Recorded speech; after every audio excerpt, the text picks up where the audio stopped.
वासुदेवाय। ओम नमो भगवते वासुदेवाय।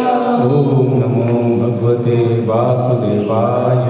ओम नमो भगवते वासुदेवाय। ओम नमो भगवते वासुदेवाय। ओम नमो भगवते वासुदेवाय। ओम अज्ञानतिमिरस्य ज्ञानाञ्जनशलाकया चक्षुरुन्मिलितं येन तस्मै श्रीगुरवे नमः। श्री चैतन्य मनोभीष्टं स्थापितं भूतले स्वयं रूपं कदा मह्यं ददाति स्वपदान्तिकं।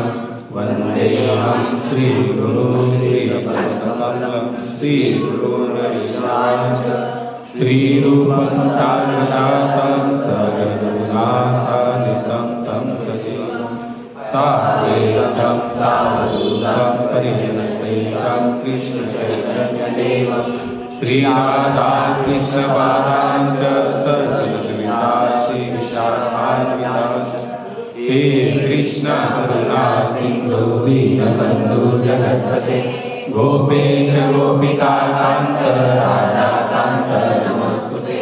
तप्तकाञ्चन गौराङ्गी राधे वृन्दावनेश्वरी वृषभानुसुतं देवी प्रणमामि हरिप्रिये। वाञ्छाकल्पतरुभ्यश्च कृपा सिन्धुभ्येव च पतितानां पावनेभ्यो वैष्णवेभ्यो नमो नमः। जय श्री कृष्ण चैतन्य प्रभु नित्यानंद श्री अद्वैत गदाधर श्रीवासादि गौरभक्तवृंद। हरे कृष्णा कृष्णा कृष्णा हरे हरे हरे राम राम राम हरे हरे। हरे कृष्णा कृष्णा कृष्णा हरे हरे हरे राम राम राम हरे हरे। हरे कृष्णा कृष्णा कृष्णा हरे हरे हरे राम राम राम हरे हरे। कृष्णाय वासुदेवाय देवकीनन्दनाय च नन्दगोपकुमाराय गोविन्दाय नमो नमः। गोविन्दाय नमो नमः। गोविन्दाय नमो नमः। हरे कृष्णा। अध्याय नंबर 17वां जो गए संडे से हमारा चल रहा था, तो वहां पर हमने क्या क्या देखा था? क्या देखा था? तप दान आणि श्रद्धा। तप दान श्रद्धा। हाँ, तो उसमें से कौन से हो चुके थे हमारे? वाणी एक आहार का हुआ था। वाणी का कहा क्या है? एक आहार का हुआ था, जिसे हम तपस्या कहते हैं, उसका हुआ था। अब हम आगे देखेंगे दान, यज्ञ, वाणी की तपस्या। हरे कृष्णा। हरे कृष्णा कृष्णा कृष्णा हरे हरे हरे राम राम राम हरे हरे। 11वां श्लोक निकालिए आप। कोई पढ़ना चाहते हो तो पढ़िए इसे। 3 प्रकार से हम लोगों ने यहाँ पर 3 प्रकार का देखा। पहले तो यज्ञ, राजसी, सात्विक और तामसिक। सेकंड हमने देखी शारीरिक तपस्या, जैसे शारीरिक तपस्या के बारे में श्लोक आया है। और बाद में यहीं पर आगे वाणी की तपस्या बताई गई। कौन सी? वाणी की तपस्या। हम पहले ये 3 के ऊपर देखेंगे। पहले क्या है?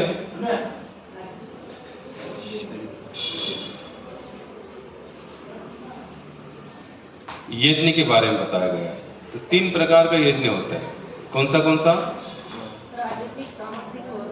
सात्विक, सत्वगुणी, रजोगुणी और तमोगुणी, ऐसे 3 प्रकार के यज्ञ होते हैं। लेकिन इसमें से भी सर्वश्रेष्ठ यज्ञ कौन सा माना गया है? भगवान की सात्विक से भी ऊपर। हमेशा याद रखना आप लोग कि भगवान को प्रसन्न करना राजसी, तामसी और सत्वगुण से परे होकर आप जो यज्ञ करते हो वही केवल आप वही यज्ञ के माध्यम से भगवान प्रसन्न हो सकते हैं। जैसे अगर हम लोगों ने कोई यज्ञ किया जैसे यहाँ पर अगर समझो हमको यज्ञ कर रहे हैं, जैसे आपको पता है अभी आप देख ही लेंगे 1-1.5 महीने के बाद, 2 महीने के बाद अगर बरसात नहीं होगी तो लोग क्या करेंगे? यज्ञ। मैंने तो यहाँ तक सुना है कि कई कई गांव में क्या करते हैं, 2 मेंढक को पकड़ते, नर और मादे पर उनकी क्या करते हैं? ये तो न्यूज में भी आता है। क्या करते हैं? बरसात नहीं गिरती तो क्या करते हैं? मेंढक को पकड़ते हैं, दोनों की अच्छा शादी लगवा देते हैं। और इससे क्या होगा, लोगों को क्या लगता है? होगा क्या ऐसे कभी? अच्छा, कितने लोग मानते हैं इन सब चीजों को? ये भी एक प्रकार का क्या है? अंधश्रद्धा। अंधश्रद्धा पकड़ो, विश्वास पकड़ो, श्रद्धा पकड़ो, लेकिन इसके अंदर जब तक भगवान नहीं, भगवान की स्मृति नहीं है, तब तक वो हर एक कार्य क्या है? निष्फल है, निष्फल है। अभी आप लोग देख भी लेना, 1.5-2 महीने जाने दीजिए, बरसात अगर अपने समय से पार चला जाएगा। आज तक तो हमने कभी नासिक में भी इतनी कभी गर्मी नहीं देखी जो इस साल गर्मी है। पानी की जहां तक ये लगभग कई कई गांवों में तो 15 दिन के बाद एक बार टैंकर आता है। क्या आता है? टैंकर। पानी नहीं, यानी कि जो प्रॉपर पानी आ रहा है वो तो पूरा सूख चुका है। अब टैंकर ही 15 दिन, ज्यादा नहीं, आप केवल मनमाड़ से आगे जाइए। कहाँ जाइए? मनमाड़ से आगे। मनमाड़ से आगे जाएंगे तो समझ रहे वहां पर सब खत्म। यहाँ कसारा, आप लोग कभी कसारा गए होंगे तो वहां के लोग कम से कम 3-3, 4-4 किलोमीटर दूर जाते हैं। त्र्यंबक के आगे जाइए, जवार मकड़ की तरफ, वहां पर तो पानी है ही नहीं, पानी है ही नहीं। तो ऐसे समय ये लोग क्या करते हैं? कोई छोटा मोटा यज्ञ करते हैं, लेकिन उस यज्ञ जैसे भाई धार्मिकता होती है ना, जब धार्मिकता हम कब करते पता है? धार्मिक जीवन हम लोग कब जीते हैं? हाँ, संकट आया तो फिर हम लोग क्या करते हैं? संकट मोचन को याद करते हैं। जय हनुमान ज्ञान गुण सागर, जय कपीश तिहि लोक उजागर। फिर हमको हनुमान जी याद आते, शिव जी याद आते, ब्रह्मा जी याद आते, गणेश जी याद है। फिर हम दूध लेकर, लोटा लेकर कहाँ जाते? मंदिरों में लाइन लगाते हैं। लेकिन क्या इससे भगवान मिलेगा? भगवत गीता यहाँ पर देखो, इस ये जो है ना भगवत गीता, इसको इसलिए श्रेष्ठ माना है, ये हिंदुओं की है इसलिए नहीं। पहली बात तो हिंदू ये शब्द ये किस कास्ट के लिए बनाई गई है, ये इसके अंदर अब तक लिखा नहीं है। आप लोग कभी ध्यान से पढ़ना भगवत गीता को। भले हम लोग कहते हैं कि भगवान श्री कृष्ण हमारे, भगवान राम हमारे हैं, लेकिन उन दोनों ने कभी नहीं कहा कि हम केवल ये ही कास्ट के अनुसार। अभी हम लोगों ने जो अभंग लिया क्या? खेळ मांडी जाति वर्ण अभिमान गेला विसरूनी। क्या बताते कि वैष्णव जो होते ना, पक्के भक्त, उनके अंदर जाति और वर्ण का कोई अभिमान नहीं होता, जाति और वर्ण का कोई अभिमान नहीं होता। लेकिन यहां पर हम लोगों को क्या है? अभिमान है। मैं ब्राह्मण हूं, मैं क्षत्रिय हूं, मैं वैश्य हूं, इन सब बातों का हमें क्या है? अभिमान है। लेकिन एकमात्र भगवत भक्ति मार्ग ऐसा है कि जहां पर क्या है? किसी भी चीज का अभिमान इन लोगों को बिल्कुल नहीं होता। खेळ मांडियेला वाळवंटी सारी नाचती वैष्णव हरि। यहाँ पर स्पष्ट रूप से बताया जाता है, जब तक हम लोगों के अंदर दया हृदय नहीं निर्माण होगा तब तक कुछ होने वाला नहीं है। जैसे मैंने कहा भी बरसात नहीं होगी, आप लोग कभी जवाहर मुकट जाना, इस तरफ को तो बहुत ही विकट संकट है। वहां पर आप जाएंगे तो पूरे पहाड़ के पहाड़ नील हो चुके, ऐसी जमीन ऐसी ओसाड़ पड़ी हुई है। क्यों? वहां पर क्या नहीं है? पानी नहीं है। और वही जैसे 3, 4, 5 बरसात हो जाती है तो मुंबई, पुणे, यहाँ के सब लोग कहाँ चले भागे आते? यही देखने के लिए। क्या देखने आते हैं वहां पर? झरने देखने आते। क्या देखने आते? झरने देखने आते। लेकिन हम इतना भावना शून्य हो चुके हम लोग, हमारे अंदर एक बिल्कुल भी भाव उत्पन्न नहीं हो पाता कि गर्मी के दिन में अगर यहाँ पर पानी नहीं होता तो हमें क्या लगाना चाहिए? सब कुछ पेड़ लगाना चाहिए। क्या लगाना चाहिए? आप लोग अभी कहीं ना कहीं जाते होंगे ना, धूप में निकलते ना, कितने लोग निकलते धूप में? अगर कहीं कुछ काम निकला तो ठीक है, अगर आप कंटिन्यू 10 किलोमीटर 15 किलोमीटर चले और आप थके हैं तो आप कौन सी जगह ढूंढेंगे खड़े रहने के लिए? पेड़ के नीचे। अगर रास्ता छोड़कर भी यहाँ से दूर तक पेड़ दिख रहा है, हमें एक आध पेड़ दिख रहा है, कहीं पेड़ नहीं दिख रहा, तो हम लोग रास्ता छोड़कर भी उस पेड़ के नीचे जाकर गाड़ी रुकाएंगे। क्यों? क्या चाहिए हमें? लेकिन क्या कभी थोड़ा फील होता है वहां पर, कभी ऐसा मन में कोई कभी बात आती है कि अगर सही में पेड़ लगाना इतना जरूरी है कि जीवन काल में ऐसा एकाध कोई पेड़ लगाया जाए, या जहां लगाया है उस एकाध पेड़ की जिम्मेदारी हमें लेनी चाहिए। कितने लोगों के मन में आता है कि पेड़ लगाना चाहिए, आपको लगा दे आर्टिफिशियल पेड़ लगा दे, कितने लगाते घर के जो बाउंड्री होती है ना वहां पर से छोटे छोटे छोटे छोटे छोटे पेड़ लगाते, कोई किसी के काम में नहीं, ना वहां पर कोई जीव जंतु सहारा ले सकता है, ना चिड़िया अपना घोंसला बना सकता है, ना वो फल और फ्रूट देने में सक्षमता रखता है। क्या होगा आप लोग थोड़ा सोचिए, अगर ये सब कुछ समाप्त हो जाएगा तो कितना खतरनाक अवस्था है। हमारे महाराष्ट्र में पहला रिकॉर्ड हो चुका था 4-5 साल पहले, पानी नाम की ट्रेन चली थी। कहां से कहां तक चली थी बताइए? लेकिन कहां से चली थी? मैंने कहा कहां से कहां तक चली? तो लातूर के लिए थी, लेकिन चली कहां से थी? कहां से चली थी? मीरठ से निकली थी पानी भर कर। कहां चली थी? लातूर। क्योंकि लातूर में उस साल पानी यानी कि आप लोगों ने देखा होगा, कभी सर्च भी करना, मुझे पता नहीं आप लोग इन सब बातों को कितना गौर करते हो, लेकिन जो आत्म जिज्ञासा लोग होते हैं ना, जो इस संसार के दुख के प्रति सतर्क होते हैं, वो इनको उन लोगों के वो सब दुख उनके माइंड में फिट हो जाते हैं, क्योंकि पता है कि संसार क्या है। संसार दुख मूळ चोही कडे इंगळ, विश्रांती नाही कोठे, रात्रंदिवस तळमळ। क्या है संसार? दुख से भरा पड़ा है। लातूर के कई कई गांव, छोटे मोटे बस्ती पाड़े क्या करते लोग, खाली कर जा रहे थे। आप लोग सोचो तो सही, अगर पानी नहीं मिलेगा, खाना नहीं मिलेगा, तो आप कितने दिन तक उस गांव या उस शहर में लगे रहेंगे? और आपके पास कोई प्रॉपर्टी, बहुत सारे धन दौलत है, बैंक में सब कुछ है, सोना चांदी है, ऐसे समय पर कौन सा एकाध धातु आपके काम में आएगा कि सोने की अंगूठी खाने से आपका जो प्यास लगी बुझेगी? नहीं। लेकिन क्या चाहिए हमको? वहां पर पानी चाहिए। लेकिन देखो तो सही, हमारे भावना शून्य हो चुके हैं हम लोग। हमको कभी ये लगता ही नहीं कि भाई थोड़े पेड़ लगाने। आयुर्वेदिक स्पष्ट बता दे प्रभु, जब हमारा जन्म होता है और मरने से पहले हमें 5 पेड़ लगा के मरने चाहिए। कितने? 5। जो 5 पेड़ जितना ऑक्सीजन देते हैं ना, उतना हम पूरे जीवन काल में लेते हैं, तभी आपका जीवन सफल माना जाएगा। अगर आप सोच सकते हैं एक इंसान 5 पेड़ लगाएगा तो कम से कम 135 या 30 करोड़ हमारे भारत की जनसंख्या है, तो 130 गुना 5 करो, कितने सारे पेड़ होंगे? हम लोग सोच भी नहीं सकते इतने सारे पेड़ होंगे, लेकिन कोई लगाना नहीं चाहता, कोई भी नहीं लगाना चाहता। मैं सांगोला तरफ जाता हूँ, पंढरपुर की तरफ हमारे वहां पर कथा चलती रहती, कभी कभी वहां जाता हूँ तो वहां हमने देखा, प्रभु आप लोगों ने सब यहाँ पर कोई बूढ़े बाबा वगैरह होंगे, आप लोगों ने देखा होगा, पहले जमाने में जो खेती का बांध रहता था ना, बांध यानी कि 2 खेती के बीच में जो बांध चलता था, उस बांध पर उतनी हरियाली आती थी कि वो जमीन जिस बंदी की थी उसके जानवर को उसी बांध पर चरते थे। उनको और कहीं जंगल या पहाड़ में छोड़ने की जरूरत नहीं पड़ती थी, वो बांध पर ऐसे बांध देते थे और बांधने के बाद पूरा दिन भर वो वहीं पर क्या करते थे? चरते थे। लेकिन आज आप देखेंगे तो 2 जमीन के बीच में बांध नहीं बचा है, सीमेंट के खंभे लग चुके हैं। क्या लग चुके हैं? सीमेंट के खंभे।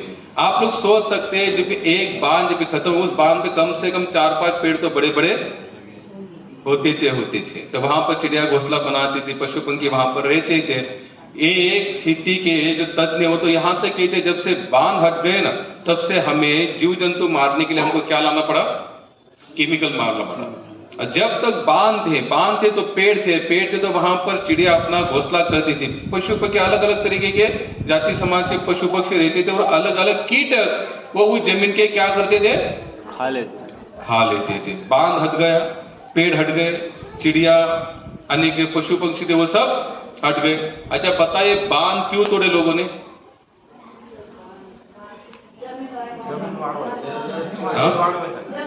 ठीक है, अभी हम लोग यहाँ पर थोड़ा सोचे, जमीन बढ़नी चाहिए। अच्छा बताइए पहले जमाने में फैमिली के अंदर लोग ज्यादा रहते थे कि आज ज्यादा रहते हैं? पहले ज्यादा होने के बाद भी बांध कैसे थे? बड़े। आज लोग हो गए कम, बांध भी हो गए कम। और हमारी क्या वासना की भूख बढ़ती गई, क्या हुई? अपेक्षाएं की भूख बढ़ती गई।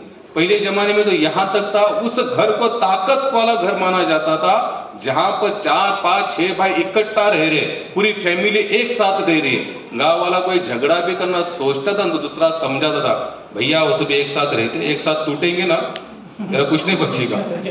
अगर वो अलग अलग होते तो फिर कोई ना कोई आकर उसको छेड़ सकता, लेकिन एकत्रित रहने वाले घर को कोई नहीं तोड़ सकता, और उसी घर को ताकत वाला भी माना जाता था। आज सिस्टम क्या हुआ है बताइए? आज ए से लेके जेड तक पूरी सोच हमारी बदल चुकी है। अगर हमारे को 3 संतान या 2 संतान है तो माता पिता की शुरुआत होती है कि दोनों को अलग अलग सब कुछ करके, क्योंकि उनको कंफर्म है हमने ऐसे कोई संस्कार इनको दिए नहीं है जिसके कारण ये दोनों साथ में रहेंगे। उनको पूरा आत्मविश्वास है माँ बाप को, हमने हमारे बच्चों को कुछ सिखाया नहीं है कि जिसके कारण दोनों साथ में रहे। इससे अच्छा कि दोनों झगड़ा करके मरे उसके पहले हम ही इनको क्या करें, अलग करें। भैया तेरा उधर, तेरा इधर। आजकल तो लोग बड़ा घर तो बांधते हैं, लेकिन अगर दो भाई के लिए घर बांधा जाए ना तो बीच में पहले से ही सोच के रखा है, कभी झगड़ा होगा तो बीच में दीवार डाल दी कि दोनों। मैंने ऐसे कितने सारे घर देखे, दोनों का पहले से सब कुछ सेपरेट, किचन इसका अलग, इसका अलग, बेडरूम इसका अलग, बेडरूम इसका अलग, बच्चे यहाँ खेलेंगे, इसके बच्चे इसको ऊपर जाने के लिए इसका जीना अलग, इसका जीना अलग, यानी कि उनको पूरा आत्मविश्वास है। ये दोनों काड़ू बाड़ू साथ में रहने वाले एक तलवार। आज तो कल झगड़ा करेंगे, उससे आज इनको पहले से अलग किया है। क्यों?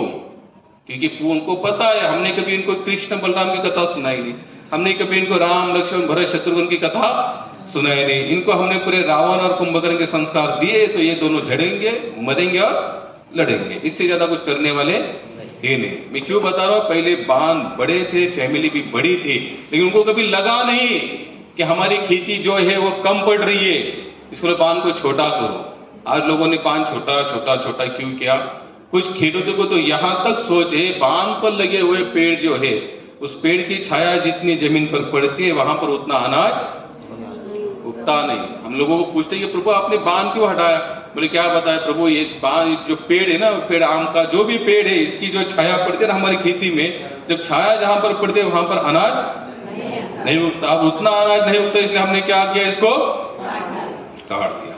पहले 6-6 महीने में हमारा धान चलता था, आज 2-2, 3-3 महीने में धान, जैसे ज्वारी हो तो ज्वारी 7-7 महीने ज्वारी आता, 3 महीने तक ज्वारी निकलती।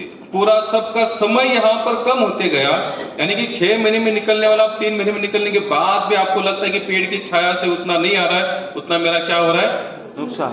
लेकिन 6 महीने का धान आप 3 महीने में ले रहे, इसके मतलब 6 महीने आप लोग 2 बार धान ले रहे, फिर भी पेड़ की छाया के कारण जितना जा रहा है उससे आपको लगता है कि क्या मेरा माइनस पॉइंट है। कितना भावना शून्य हो चुके हम लोग, क्या हो चुके एकदम भावना शून्य। तो इससे क्या हम लोग कभी सुखी हो पाएंगे?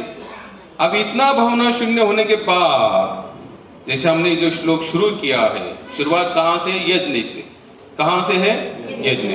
जिस इंसानों की भावना इस तरह से शून्य हो चुकी है, जिसके मन में प्रेम, हृदय में दया नहीं है, सहानुभूति नहीं है, तो वो इंसान कुछ भी, कौन सा भी कर्म करेगा सफल होगा? आध्यात्मिक कर्म कभी सफल होगा? भाई मैं फिर बताता हूं, हाथ पैरों के माध्यम से यहां पर कुछ नहीं होता। आप चाहे भगवान को कितना भी जल चढ़ाओ, दूध चढ़ाओ, उनको पूरा दिन फ्रीजर में रखो, कुछ मतलब नहीं उनका, क्योंकि आपका हृदय उतना क्या है, सहानुभूति से भरा नहीं पड़ा है। जब सहानुभूति से हृदय भरा ही नहीं पड़ा है तो आप कितना भी बड़ा यज्ञ करो, तपस्या करो, क्या मिलेगा इससे? कुछ नहीं। इसलिए यहाँ पर क्या बताते हैं, 3 प्रकार का यज्ञ है, सत्वगुण, रजोगुण, तमोगुण। कितने हैं? 3 प्रकार के हैं। तो तीनों गुणों के परे होकर अगर हम कोई कार्य करते भगवान की प्रसन्नता के लिए, तो समझ लेना उससे हमारी सफलता कंफर्म है, उसमें कोई डाउट नहीं है। लेकिन हम लोग उस तरह से यज्ञ करना ही नहीं चाहते। श्रीमद् भागवत में कथा आती है, बताइए यज्ञ के बारे में बोल रहा हूं तो जिन लोगों ने भागवत सुना है प्रेम से, ध्यान पूर्वक, लिखते हुए, तो मुझे वो कथा में बोलने वाला हूं। आप ही लोग बताइए कौन सी कथा होनी चाहिए? वो दान के लिए आएगी, यज्ञ का चल रहा है हमारा।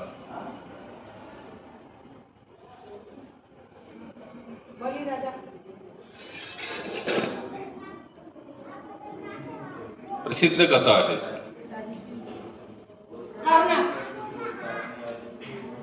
ब्राह्मण पत्नियों पर भगवान श्री कृष्ण की कृपा, या यज्ञ पत्नियों के ऊपर भगवान श्री कृष्ण की कृपा।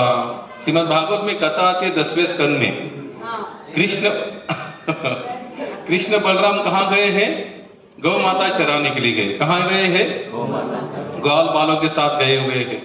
अब चराते चराते चराते भगवान श्री कृष्ण को क्या लगे?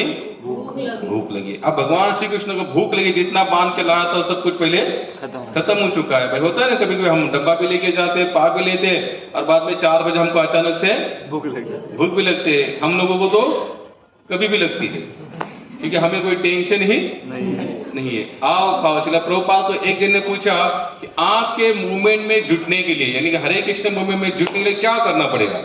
प्रभुपाद ने एक ही कहा, चांटिंग हरे कृष्णा कृष्णा कृष्णा हरे हरे, हरे राम राम राम। और बोले और बोले डांसिंग। जब कीर्तन करते हैं तो क्या करो? नाचो। और बोले तीसरा सबसे इंपॉर्टेंट नेम है फिस्टिंग। क्या करो? प्रसाद बनाओ, भगवान को खिलाओ, और पेट भर के खाओ, और पेट भर के सो जाओ, बांटो। सो जाओ कि बांटो? सो जाओ तो अभी लोगों ने शुरू किया नया, अभी लोगों ने नया शुरू किया। सोना नहीं चाहिए, लिमिटेड होना चाहिए। हर चीज कैसी होनी चाहिए? लिमिट में। खाना भी लिमिट में होना चाहिए। सीधा भक्तिपाद तो यहाँ तक बता दे, अगर आप 20 चपातियां खाते हो, कितनी? 20 चपातियां खाते हो, लेकिन उसका साइड इफेक्ट नहीं हो रहा है। साइड इफेक्ट का मतलब जैसे रात को फुल दबाकर 20 चपाती खाई, और सुबह वो बेचारा 8, 9, 10 बजे उठा नहीं, और उठा कर हम उनको उठाते, बोलते प्रभु जी एसिडिटी हुआ है, रात को इतना खाया ना, मेरे को पचा ही नहीं। क्यों खाया? किसने जबरदस्ती की थी खाने के लिए? मत खाओ, थोड़ा खाओ, चुप बैठो। सिर्फ भक्तिपाद बता दे, अगर 2 रोटी खाकर अगर आपका साधना हो रहा है तो आपके लिए 2 ही रोटी इनफ है। और आप 20 रोटी खाने के बाद भी अगर साधना नहीं टूट रहा है तो आपके लिए 20 रोटी भी इनफ है, आप खा सकते हैं, उसमें कोई मर्यादा। सबसे महत्वपूर्ण नियम क्या है कि आपका कार्य भगवान के लिए होना चाहिए, वहां पर आलस नहीं आना चाहिए। जिस क्रिया के कारण भगवान की सेवा में अगर हम लूज पड़ते, तुरंत उसको त्याग दो, आगे पीछे की सोचो नहीं। तो हमारे कृष्ण बलराम वहां वन में गए थे गैया चराने के लिए, तो बीच में इनको भूख लगी। कृष्ण ने कहा भाई मुझे बहुत भूख लगी है, तो सबने कहा फूटने तो सबकी खत्म हो चुकी है, कुछ बचा है नहीं। बोले कोई बात नहीं, बोले यही नजदीक एक यज्ञ कर रहे, बहुत सारे ब्राह्मण देवता मिलकर क्या कर रहे? यज्ञ कर रहे। और यज्ञ क्यों कर रहे हैं? यज्ञ देवता को प्रसन्न के लिए कर रहे हैं। तो बोले जाओ उनके पास, जब यज्ञ होता है तो बहुत सारे फल फ्रूट व्यंजन लगाते जाते हैं, वहां पर यज्ञ के सामने रखे जाते हैं। बोले उनको जाकर कहो कि भगवान श्री कृष्ण को भूख लगी है, तो यज्ञ का थोड़ा सा भाग क्या करो, उनको दे दो। आप भाई विश्वास से, भाई भगवान की बात, जैसे ब्रजवासियों से भगवान क्यों प्रेम करते पता है? ब्रजवासी हमारे जैसा कोई सत्संग वित्संग नहीं करते कभी। क्या नहीं करते? करते हैं क्या? मंगल आरती में उठते हैं क्या? बिल्कुल नहीं। लेकिन फिर भी भगवान उनसे प्रेम करते। क्यों? क्योंकि ब्रजवासियों का भगवान पर पूरा भरोसा था। कैसे भरोसा था? पूरा भरोसा था। कोई भी संकट आने दो, भगवान ने कहा डरो नहीं, तो ब्रजवासी बिंदास हो जाते थे। क्या हो जाते थे? बिंदास हो जाते। क्यों बिंदास होते थे? क्योंकि जानते हैं कि कृष्ण हमें बचाएगा। जब तक कृष्ण हमारे साथ है तब तक हमारा कोई कुछ बिगाड़ नहीं सकता। अगर इतना विश्वास है तो समझ लेना आपके हर क्रिया, आपके हर गाली तक भगवान स्वीकार कर सकते। लेकिन उतना विश्वास होना चाहिए जितना ब्रजवासियों का था, लेकिन हमारा उतना विश्वास नहीं है। या है तो गाली मत देना, लेकिन विश्वास है तो उतना गाली मत देना। ब्रजवासी गाली भी देते हैं भगवान को, लेकिन उनका गाली देने का भाव पूरा क्या है? अलग है। गोपियां भगवान को क्या नहीं कहती? कपटी हो, धूर्त हो, तुम कामी हो, यहां तक कहती है। लेकिन भाई फिर भी भगवान उनकी हर बात को स्वीकार, क्योंकि क्यों? गोपियां भी भगवान के लिए जो चाहे करने के लिए तैयार थी, सब कुछ छोड़ने के लिए तैयार थी। हम लोग कुछ नहीं छोड़ पाते, इसलिए हमें मर्यादा में रहना चाहिए। हमारी भक्ति कैसी होनी चाहिए? मर्यादा वाली। प्रेम करना चाहिए, लेकिन कैसा करना चाहिए? मर्यादा। आप जैसे जैसे प्रेम मर्यादा में करते जाएंगे ना, तो प्रेम की भी वो एक पराकाष्ठा निर्माण होगी जहां पर मर्यादा गौण हो जाएगी। क्या हो जाएगी? गौण हो जाएगी। लेकिन कब गौण होगी? आप कंटिन्यू प्रेम से, विश्वास श्रद्धा के साथ लगे रहेंगे तो अन्यथा होने वाला नहीं है। क्योंकि भगवान क्या देखते मुझे बताइए? भाव। लेकिन कौन सा भाव देखते? समर्पण वाला। कौन सा? समर्पण। अगर उस भाव में समर्पण नहीं है तो कभी होने वाला नहीं है। जैसे भगवान को हम कहते, जैसे हम लोगों को कहते थोड़ा नेम से रहो, आप मत सिखाओ हमें पता है क्या करना है, कैसा रहना हमें पता है। आप बोलते माला करो, माला माला करने से क्या होता है? किसने कहा माला करो? कहा लिखा है क्या ग्रंथों में? लिखा है, यहाँ पर लिखा है। आप लोग देखना आज भी बहुत सारे संतों की प्रॉपर्टी के नाम पर उनकी जप करने के लिए माला आज भी उनके समाधि के साइड में रखी गई है। अब संतों ने जब इतना भजन किया है तो हम लोग क्यों नहीं करते? कितने लोग माला पर भजन करते हैं? किसी को बोलते करो, हम मन से करते प्रभु जी, आपको नहीं पता। हम जब बैठते तो क्या करते हैं? हम जहां बैठते वहां पर भजन, ये तो बहुत अच्छी बात है, जहां बैठे वहां भजन शुरू हो जाता है, जहां बैठे भजन शुरू, आधा घंटा 1.5 घंटा 1.5 घंटा खर्राटा, तो 2 घंटा हो गए 16 माला बन गई। हो गए 16 माला। ऐसा नहीं होगा। भजन का मतलब होता है, उस दिन मैंने एक वीडियो भेजा था, कितने लोग देखते हमने भेजा हुआ, श्रील प्रभुपाद ने वहां पर गाया हुआ है, बोला भजता माम प्रीति पूर्वकम। आप लोगों ने सुना वीडियो? क्या बोले श्रील प्रभुपाद उसमें? भजन कैसा करो? प्रीति पूर्वकम। प्रीति का मतलब होता है प्रेम, और जहां प्रेम होता है ना वहां कॉम्प्रोमाइज, नींद ही नहीं आती। कहीं कॉम्प्रोमाइज करना छोड़ो, कॉम्प्रोमाइज होता ही नहीं वहां पर। जहां प्रेम होता है वहां कॉम्प्रोमाइज होता नहीं, यानी कि चलो थोड़ा किया थोड़ा किया थोड़ा किया थोड़ा किया छोड़ दो। आप हमारा प्रेम देखो, हम लोग कंप्लीट 6:30 में हम लोग यहाँ पर आते हैं। कितने बजे? 15 मिनट, 6:15 बजे हम लोग यहाँ पर आते हैं। अब प्रेमीगण कब आते हैं? 8 बजे। प्रेमीगण कब आते हैं? 8 बजे, 7:15 बजे, 7:30 बजे, 7:45 बजे, 8 बजे। महाप्रसाद प्रेमी कब आते हैं? 9:30 बजे, 8:15 बजे, 8:30 बजे, 8:45 बजे। जो महाप्रसाद के प्रेमी हैं, जो अपने हिसाब वाले प्रेमी हैं, ठीक है प्रभु जी आते हैं ना 6:30 बजे, वो करते शुरू करने दो, वो गाते हरे कृष्ण हरे रामा गाने दो। हम लोग क्या जाएंगे? आराम से। हम लोग केवल लेक्चर सुनने को आएंगे। लेक्चर आप सुन ही नहीं सकते या सुन नहीं रहे हो अगर आपको भगवान के नाम के प्रति प्रेम नहीं है ना। किसके प्रति? नाम के प्रति। आप लोग सुनने आते, बहुत अच्छी बात है, लेकिन मैं आपको थोड़ा बताता हूँ, यहाँ थोड़ा साइड में आता हूँ, क्योंकि हर संडे में सोचता बोलूं बोलूं बोलूं, लेकिन इस संडे मुझे मैं जरूर बोलूंगा। सच मुझे बताना कि 6:30 बजे राइट टाइम कितने लोग आ सकते हैं जिनको कुछ काम नहीं घर पर? तो मित्र ये था, लेकिन जो लेट आए हैं, मैं उनका मेरा सवाल है, जो लोग लेट आए हैं, क्या आप लोग 6:30 बजे नहीं आ सकते? बोला ना माता जी। फिर आप लोग क्यों नहीं आते? फिर आते क्यों नहीं है? हम लोग देखते कि प्रभु जी बेटे, मैं बैठता, मैं थोड़ा पीछे देखता कितने आए हैं, कोई नहीं। हरे कृष्णा कृष्णा कृष्णा कृष्णा हरे हरे, कोई नहीं, हरे कृष्णा। अरे थोड़ा तो कुछ सोचा आप लोग, कितना 1 घंटा जो लेट कर रहे हो, 1 घंटा। मैं फिर बता रहा हूं, नाम के प्रति प्रेम नहीं है ना, कुछ नहीं बनने वाला है। नाम के प्रति प्रेम नहीं तो कुछ भी नहीं बनने वाला।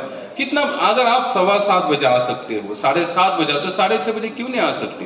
देखो 6:30 से लेकर हमारा सत्संग कब तक चलता है? आप लोग सोचिए थोड़ा। संडे के दिन आप मानो या ना मानो, संडे आज तक हम लोगों ने कभी आपको कहा कि आप लोग यहाँ प्रसाद पाते हैं तो आप लोग पूरा झाड़ू मार के जाओ, पूरा मंदिर धो के जाओ, या चलो आप कभी हमारे घर पर हमको थोड़ा सा मदद करो खिचड़ी बनाने में, सब्जी लाने में, या फिर आप लोग प्रसाद पाते आते हैं, कभी हम लोगों ने आपको कहा कि भाई आप इतना प्रसाद पाते आते हैं कि 50 रुपए डाल के जाओ? या कभी हमने कहा कि अगले संडे भाई प्रसाद कोई देने वाला है नहीं, अगर आप में से कोई देगा तो ही होगा? कभी कुछ कहा? लेकिन एक जरूर कहते हम लोग, आप लोग 6:30 बजे आ जाओ। कितने बजे आ जाओ? हमें भी आनंद आता है, हम लोग इतने बड़े महात्मा हम लोग है नहीं भैया। हमको भी लगता है कि इनपुट क्या हो रहा है, इसके ऊपर से हमारा भी उत्सव बढ़ेगा। अगर हमारा उत्साह ही नहीं बढ़ेगा, हम लोग क्या सोचेंगे, यार जान दो, इनको लोग कुछ पड़ी नहीं है तो हमको क्या पड़ी है इसकी? ऐसा होता है, होगा कि नहीं होगा? अगर आप लोगों ने कोई बिजनेस शुरू किया, कोई कार्य जो निस्वार्थपना से कर रहे, तो कितने दिन तक आप निस्वार्थपना वो चलेगा, मुझे बताइए। एक में का सहाय्य करो अवगे धरो सुखवंत। आप हमें सहयोग करो, हम आपको, आपसे हम केवल क्या मांग रहे? 7:30 बजे आ रहे तो 6:30 बजे आओ। बाकी 1 रुपया आप मत देना हमें, देने वाले यहाँ पर भगवान ठाकुर जी विराज बेटे हैं। आज तक हमारा रिकॉर्ड है कितनी बार हमने, अभी तो चलो ठीक है, ये कम से कम 6-7 साल इतना मस्त चल रहा है हमारा, बहुत बढ़िया चल रहा है, ना नहीं बोलूंगा। लेकिन एक साल ऐसा था कि हमको ऐसा लगता था कि अगले महीने आप नासिक छोड़ना पड़ेगा, क्योंकि भाड़ा तक देने के लिए हमारे पास पैसे नहीं थे। लेकिन भगवान को ऐसा चमत्कार करता था, कोई एक आध आता था, बोले प्रभु कैसा चल रहा है, सब ठीक ठाक है, ये थोड़ा सी मेरे से धनराशि रख लो, हमारे और 3-4 महीने। तो ये सब अनुभव आज हमारे यही कहते हैं, बिंदास रहो, अगर नहीं कुछ है तो बिंदास खर्चा करो, सब कुछ आएगा। 2015 की मैं कथा शायद आप लोगों को बताया, 2015 में मेरे जैसे भिखारी के ऊपर 8 लाख रुपए कर्जा था। कितना? 8 लाख रुपए। कैसा हुआ था? श्रीमद् भागवत कथा की उसमें 25 लाख रुपए खर्चा आया, तो उसमें से 4 लाख रुपए हमारे ऊपर खर्चा हुआ। उसी साल 2015 में क्या था? कुंभ मेला था। 3-3.5 लाख रुपए कर्जा श्रीमद् भागवत जनवरी महीने के 7 जनवरी से लेकर 15 जनवरी, 3.5-4 लाख रुपए कर्जा हुआ। फिर ऐसा लग रहा था अभी नासिक छोड़ना पड़ेगा। जिस दिन जिसको हमने चेक दिया था, जिसको चेक दिया था, उसने कहा पैसा नहीं देंगे तो हम क्या करें, बैंक में डालेंगे, अगर चेक बाउंस हो जाएगा तो आपके ऊपर केस।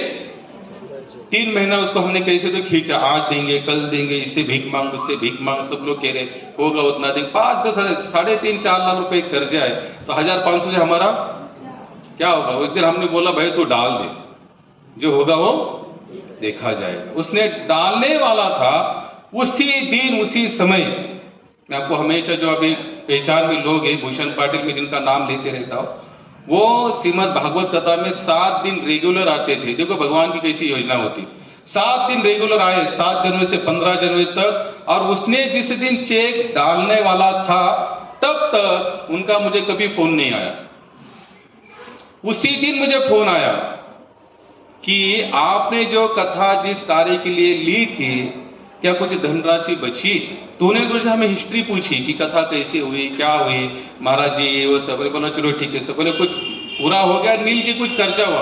बोले कर्जा तो हुआ है। अब उन्होंने पूछा तो हमने बता दिया। बोले कौन सा कर्जा? तो बोले जो डोंगरे वस्ती गृह का भाड़ा था पर डे 40,000 रुपए। कितना?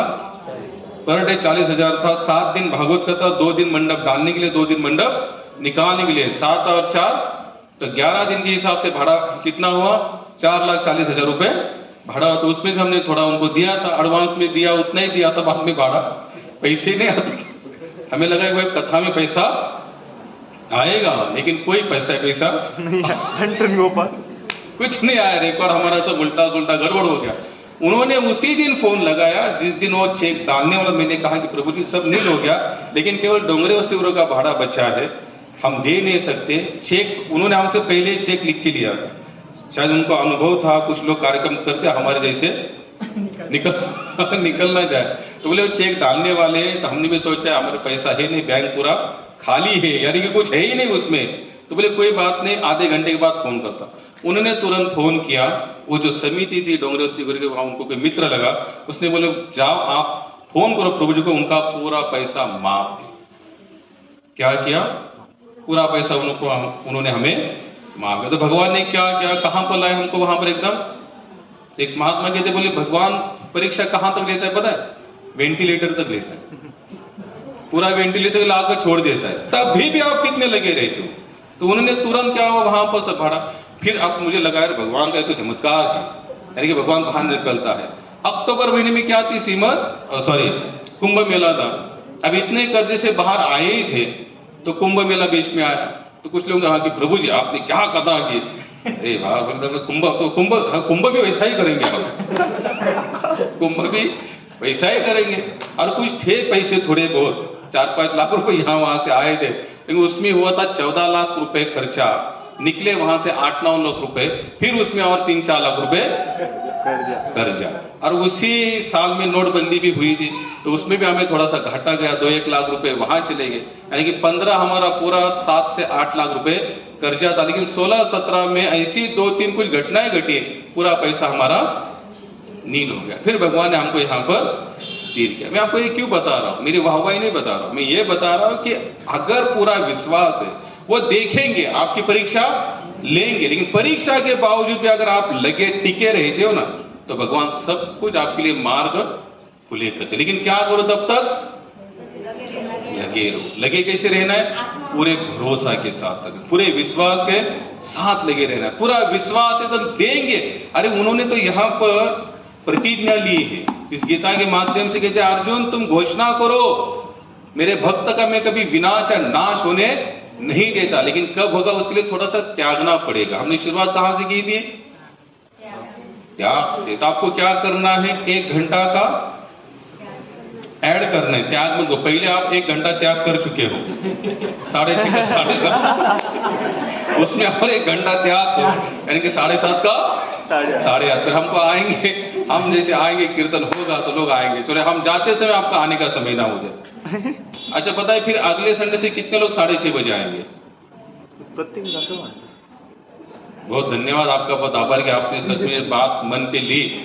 देखो ये हम आपसे कुछ भी तो नहीं मांग रहे, क्या मांग रहे? केवल आप 6:30 बजे। क्या होता है जब मैं सच में जो कीर्तन हम लोग पीछे देखते ना हम ही लोग 4 लोग बैठे, पीछे कोई है ही नहीं, थिएटर पूरा खाली है हमारा सुनने वाला कोई है भाई। 1 घंटा थोड़ा भगवान के लिए दो। आप हमारी आप भी गाओ। हम ये नहीं कह रहे कि हम ही गाएंगे आप सुनो, हमारे पीछे आप भी गाओ, आपको भी। हम लोग तो खुद के, मैंने तो कितने लोगों को यहाँ पर बताया है कि आप लोग भी यहाँ पर बैठो, इस व्यासपीठ पर बैठो, आप भी कीर्तन करो, प्रवचन करो, और यही हमारी सफलता है। श्रील प्रभुपाद को एक जन ने पूछा, बहुत सारे लोग उनको जुड़े, ये जो महात्मा है इनसे जुड़े, तो कुछ लोगों ने कहा कि आपका एक मूवमेंट कब सफल होगा? श्रील प्रभुपाद ने कहा जिस तरह से मैं प्रवचन देता उसी तरह से जो देना शुरू कर देगा तो समझूंगा कि मेरा ये जीवन सफल हो गया। हम तो खुद कहते आप गाइए, आप आइए, आप बताइए, लोगों को प्रचार करिए। जिस दिन हमने आप ही लोग बोलो बिंदा, आप यहाँ बैठेंगे ना इस व्यासपीठ की, ये कुर्सी देशमुख सर की नहीं है। जब भी वो घर से यहाँ लाते हैं ना मंदिर में प्रवचन के लिए, तो यह क्या बनता है? ये व्यासपीठ बनता है। इसकी इतनी ताकत है, आप लोग कभी प्रयास करके देखना। बैठो यहाँ पर और बोलो भगवान को प्रार्थना, भगवान मेरे मुख से कुछ ऐसे शब्द बुलवाओ कि जिसके कारण सामने वालों को क्या लगे, हो अच्छा लगे। भगवान करेंगे। क्या होना चाहिए? आपका विश्वास। लेकिन हमारा विश्वास है ही नहीं। तो विश्वास रखिए। अगले संडे से कितने लोग आएंगे? फिर से एक बार हाथ ऊपर करना। धन्यवाद, बहुत बहुत धन्यवाद। तो जब आप मुझे अगले से मैं भी पीछे नहीं देखूंगा कोई के भाई, सब आएंगे, बोले हैं तो आएंगे, तो फिर आएंगे। आपका बहुत धन्यवाद। कौन सी कथा में था मैं? यज्ञ। भगवान श्री कृष्ण को क्या लगी है? भूख लगी है। अब भूख लगने के बाद उन्होंने क्या कहा कि जाओ उनके पास, उनको कहो कि कृष्ण बलराम को भूख लगी है। अब ये ब्राह्मण देवता थे, इन्होंने यज्ञ का बड़ा आयोजन किया था, बहुत बड़ा, काफी दिनों से उनकी योजनाएं चल रही थी। आप लोगों को पता है बहुत सारे यज्ञ ऐसे स्ट्रीक होते हैं। क्या होते हैं? स्ट्रीक। वहां पर उठना भी मना होता है। ऐसे भी बहुत सारे यज्ञ हैं, आप एक बार बैठ गए ना, आप फिर उठ नहीं सकते। जैसे आप लोग कभी काल सर्प पे जाते हैं ना, या त्र्यंबक में होता है, पहले बता दें आपको, जो भी लघु शंका दीर्घ करने जाप करके आप जब तक हम नहीं बोलेंगे तब तक फिर आप बीच में उठ नहीं सकते। तो ऐसा उन्होंने यज्ञ किया था। अब ये कुछ गौल बाल गए, उन्होंने कहा भाई देखो भगवान श्री कृष्ण हमारे साथ में आए हैं, जो हमारा, वो तो भगवान नहीं बोलते थे उनको, बोले हमारा मित्र है कान्हा, उसको क्या लगी है? भूख लगी है। और बोले आपने यज्ञ के लिए इतने सारे व्यंजन बनाए हुए, जिसमें थोड़े व्यंजन क्या करो, थोड़ा सा दे दो। तो तुरंत आटे। बोले वो कौन होता है? कृष्ण। उसके लिए थोड़ी ना ये सब कुछ कर रहे हैं हम लोग तो किन के लिए कर रहे हैं? यज्ञ की सफलता के लिए सब कुछ कर रहे हैं। बोले पहले हम उनको नहीं दे सकते, बोले आप यहाँ से चले जाओ, भगा दिया उनको। सब आए, बोले भगवान श्री कृष्ण, बोले लाला कान्हा हमने तो मांगा लेकिन उन्होंने कुछ दिया नहीं। बोले कोई बात नहीं। ब्राह्मणों की जो पत्नियां है ना, वो यज्ञ की सामग्री जुटाने में लगी हुई है। यज्ञ के लिए जो आहुतियां, सब जो कुछ देना है, जो व्यंजन जो बनाने हैं, जो पदार्थ वही बना रही है। बोले उनके पास जाना और उनको कहना कि भगवान श्री कृष्ण को भूख लगी है, तो आप कुछ क्या करो, थोड़े व्यंजन आप जो बना रहे हो क्या करो, भगवान श्री कृष्ण के लिए थोड़ा दे दो।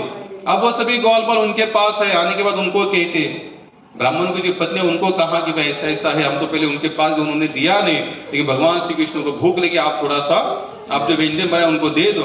तो ये जो ब्राह्मण पत्नी थे, उन्होंने थोड़ा थोड़ा कभी कभी कृष्ण के बारे में सुना था। आप देखना भागवत में ऐसी बहुत सारी कथा आती है जिन्होंने थोड़ा थोड़ा सुना था भगवान के बारे में, और वही सुनने सुनने मात्र से उनको क्या निर्माण हुआ था? भाव निर्माण था, प्रेम निर्माण हुआ था. इसलिए कि जे श्रवण कीर्तन विष्णु स्मरण नवधा भक्ति है. नवधा भक्ति में जो सबसे पहली भक्ति कौन सी है? श्रवण. जिसका श्रवण बढ़िया है उसका भक्ति मार्ग में चाहे कितनी भी बाधा आए वो उसके रोक नहीं सकती. क्योंकि भगवान का दर्शन, अभी हम लोग बालाजी मंदिर का उद्घाटन हुआ वहां पर, तो काफी लोग, जैसे भाई पहला ही दिन था, उद्घाटन पहले ही था, नेत्र दर्शन हो रहे थे वहां पर, तो लोगों ने भीड़ की वहां पर. जैसे पर्दा खुला तो लोग या एक से धक्का बुक्की हो रही है. ने कहा भैया दर्शन कहां से होते भगवान के? कानों से दर्शन होते हैं. भगवान का दर्शन कहां से होता है? कान से. आप जिसकी सुंदरता के प्रति सुनेंगी ना, जैसे माता रुक्मिणी ने शादी के पहले एक बार भी भगवान श्री कृष्ण को देखा नहीं था, तो भी उसके हृदय में भगवान के प्रति प्रेम हुआ था. क्यों? उसने सुना था. उसने केवल सुना था कि कोई कृष्ण है जो बहुत ही शक्तिशाली, दिखने में बहुत ही सुंदर है, और ब्राह्मण के प्रति बहुत सारा उसके प्रति प्रेम है. गौ माता की सेवा के लिए कुछ भी करने के लिए तैयार होता है. तो ऐसे सद्गुण का पूरा भंडार माता रुक्मिणी ने सुना था, और उसी के कारण उनके लिए उनके मन में क्या निर्माण हुआ था? प्रेम. भगवान के प्रति प्रेम करना है तो यहां से देखो, यहां से सुनो तो ही प्रेम होगा, यहां से नहीं होने वाला. और दर्शन की भी अभिलाषा हम लोग रखते हैं. दर्शन कैसे किया जाता है? हम लोग तुरंत क्या देखते हैं? भगवान का चेहरा देखते हैं, मुखमंडल नहीं देखना है, चरण देखने हैं. और चरण देखते देखते देखते देखते पूरा वर्णन देखना है. आज भगवान ने कौन सी बांसुरी धारण की, आज कौन सा ड्रेस पहना, ये होता है भगवान के दर्शन की मर्यादा. डायरेक्ट उनका चेहरा नहीं देखा जाता. देखा जाता है क्या? नहीं. तो क्या देखना चाहिए? पहले चरण. तो चरण देखने के बाद ही फिर धीरे धीरे धीरे मन में उस चेहरे के प्रति क्या होता है? भाव आता है, या एक उत्कंठा निर्माण होती है. अरे इतने सुंदर चरण जिसके हैं, जिसकी कमर इतनी पतली है, जो इतने ही मोहक नजर आते हैं, केवल अंग कांति को देखते हुए, तो चेहरे के प्रति क्या होता है?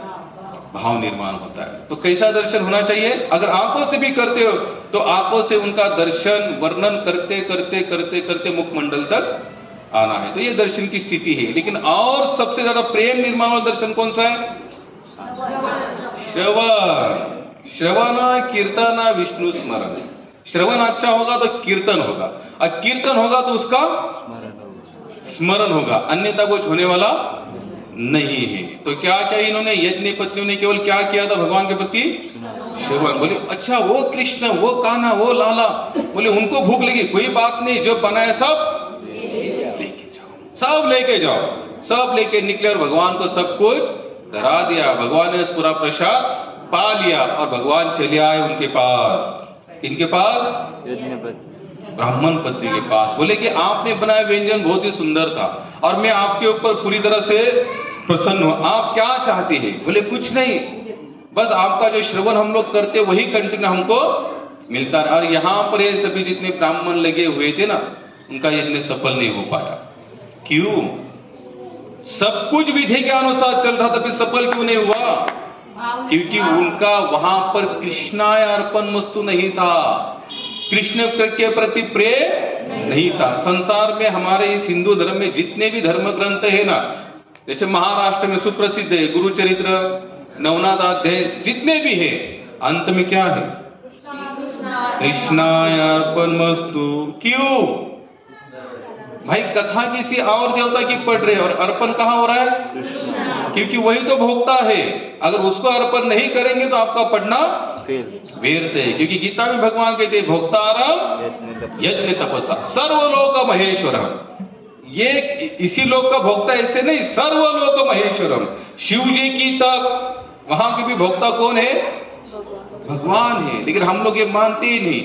हमको लगता है नहीं, ये सब कुछ अलग अलग है. अलग अलग नहीं है. मूर्ख हिंदू तो यहां तक है, हमारे इसमें सनातन लोग ऐसे बोलते हमारे अंदर कितने सारे देवी देवता हैं. अरे मूर्ख, गीता पढ़. अगर इसको ध्यान से पढ़ोगे समझ में आएगा किसका डिपार्टमेंट कौन सा है, भगवान ने किसके लिए किनको बनाया है. और भगवान श्री कृष्ण स्वयं भी तो यही बता रहे कि मैं ही क्या हूं? परम भोक्ता हो सर्वधर्म परित्याज्य माम एकम शरणम व्रज अहम तम सर्व पापेभ्यो मोक्षयिष्यामि मा शुचि। क्या करो? सभी धर्मों का त्याग करो। सभी धर्मों का मतलब क्या है? जो हमने विचार किए ना अलग अलग अलग आध्यात्म के प्रति अपने अपने मानसिक स्तर पर, उन सब का त्याग कर दो और एकमात्र भगवान श्री कृष्ण को क्या करो? शरण आ जाओ। तो इससे क्या होगा? मैं तुम्हें सब पापों से मुक्त करूंगा, ये भगवान श्री कृष्ण ने इस भगवत गीता में बता देंगे। फिर भी हम लोग क्या है? कंफ्यूज है, मन में संकुचित वृत्ति है, डर लगता है, अरे वहां नहीं जाएंगे तो क्या हुआ, यहां नहीं जाएंगे तो क्या हुआ, उसके पास नहीं तो वो हमारा कुछ उल्टा सुल्टा कुछ नहीं करेगा महाराज। अगर आपकी पहचान डायरेक्ट सीएम के साथ है ना, तो नगर सेवक आपके तरफ आंख उठाकर देखेगा क्या? अगर उसको पता है नगर सेवक भाई इसकी पहचान तो डायरेक्ट ऊपर तक है, तो कोई भी वहां का आमदार खासदार आपकी तरफ देखेगा नहीं, क्योंकि जानता है कि पहचान कहां पर है। भाई ये एक फोन करेगा उसके पीए को, उसको भी नहीं, तो उसका डायरेक्ट फोन है, ए हमारा इंदर आदमी हमारा है भैया, उधर देखने। तो भगवान श्री कृष्ण की सेम स्ट्रेटेजी ऐसी ही है। भगवान श्री कृष्ण कौन है? परम ईश्वर है। ईश्वर परम कृष्ण सच्चिदानंद विग्रह अनादिरादि गोविंद सर्व कारण कारणम। आप बोलेंगे भाई ये तो आप कोई शास्त्र बोले, तो करा महाराज की मैं आपको एक अभंग बताता हूं। बोलो किती लोकांना पाठ आहे का माताजी? अनेकांची स्तुती पुढे माझ्या मागे मागे बोला, अनेकांची स्तुती एका वासरून त्या पांडुरंगा अम्हा विष्णुदास एक विधी भाव न म्हणो देव अनेकांशी। क्या बता रहे? अनेकांची स्तुती एका वाचून द्या पांडुरंगा अम्हा विष्णुदासा एक विधि भाव न म्हणो देव अनेकांशी। जाओ, इसको जो करना है करो। हमारे लिए हम किसी की स्तुति कर ही नहीं सकते। बोले क्यों? अब किसी की स्तुति नहीं करने का मतलब हम उसकी निंदा कर रहे हैं, ऐसा नहीं होता भाई। जहां भाई एक पति अपनी पत्नी की स्तुति कर सकते हैं, किसी सभी नारियों की स्तुति करेगा क्या वो? भाई जिसके प्रति जो भाव बना है उसके प्रति उसकी स्थिति हो सकती है। जैसे तुकाराम महाराज बताते हैं कि हर एक नारी हमें माता के समान है, लेकिन जिस माता ने हमें दूध पिलाया है उस माता की बराबरी और कोई नारी कर नहीं सकती। उसी तरह से भगवान श्री कृष्ण पूर्ण पुरुषोत्तम है, ये जानो, इसको समझो। इसलिए गीता पढ़ो, भागवत पढ़ो, या जितने भी संत आए उन्होंने सब में तो एक ही पे तो जोर दिया है, गीता भागवत। गीता भागवत का श्रवण करो, इससे क्या होगा? आपको पूरी तरह से नॉलेज प्राप्त होगा। आपको इतना तो पता ही चल जाएगा कि परम पिता परमेश्वर ईश्वर सर्वशक्तिमान सर्व सत्ता मत्ता कौन है, किसकी सत्ता चलती है, समझ में आएगा। लेकिन जब यही नहीं समझ पा रहे तो आगे समर्पण किसे जाए, ये प्रश्न हमारे माइंड में हमेशा उठता रहेगा, क्योंकि हमें पता ही नहीं ना कौन है। एक ही कौन है कि जिसको भजने से सबको वहां पर सम्मिलित हो सकता है। तो यज्ञ कैसे होना चाहिए? यज्ञ का टारगेट क्या होना चाहिए? भगवान श्री कृष्ण को प्रसन्न करना। भगवान श्री कृष्ण अगर प्रसन्न है तो समझ लेना सभी प्रसन्न है यहाँ पर। अगर वो प्रसन्न नहीं है, आप चाहे कितना कुछ भी करो, कुछ होने वाला नहीं है। तो जैसे हमने अभी ये 3 श्लोक में था, इसमें कौन सा बताया था? यज्ञ के बारे में। आगे क्या आते हैं यहाँ पर? परमेश्वर ब्राह्मण गुरु माता पिता जैसे गुरुजनों की पूजा करना तथा पवित्र स्थल ब्रह्मचार्य और अहिंसा ही शारीरिक तपस्या है। अब शरीर की तपस्या भी कौन सी होनी चाहिए? जैसे काफी लोग अभी देखिए गणेश उत्सव आता है, नवरात्र उत्सव आती है, तो उसमें क्या करते हैं? बहुत सारे लोग शरीर की तपस्या करते हैं। प्रभु जी हम कुछ नहीं खाते, शाम को केवल 1 गिलास दूध पिएंगे, 2 केला खाएंगे, उससे ज्यादा कुछ नहीं खाएंगे।